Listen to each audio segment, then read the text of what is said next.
राबी राबी और सिर्फ राबी, उसके अलावा मैं किसी और का सोच भी नहीं सकता। इस एपिसोड में मतीन कहता है कि राबी राबी और सिर्फ राबी, उसके अलावा मैं किसी और का सोच भी नहीं सकता। अगर माँ तूने मेरी शादी राबी से नहीं कराई तो मैं अपनी जान दे दूँगा। जैसे उसकी माँ कहती है, जा भाड़ में, तू अगर जान देता है तो दे, इस घर में राबी दुल्हन बनकर नहीं आएगी। जैसे मतीन गुस्से से बाहर जाता है और जाकर पेट्रोल पी लेता है और उसका बाप भागा भागा दौड़ा आता है और कहता है, ओए मतीन, ये क्या कर रहा है, ये अच्छा नहीं कर रहा तू।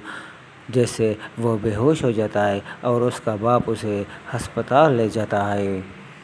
इधर राबी की भी तबीयत ख़राब होने लगती है और वो भी अस्पताल पहुंच जाती है। जैसे राबी अपनी बहन से कहती है कि पता नहीं किसकी नज़र हमारे प्यार को लग गई, हम दोनों एक दूसरे से जुदा हो रहे हैं और किसी को खबर तक नहीं हो रही। राबी की बहन राबी से कहती है कि मतीन को भूल जा, नहीं तो इकबाल भैया तुझे ज़िंदा नहीं छोड़ेगा।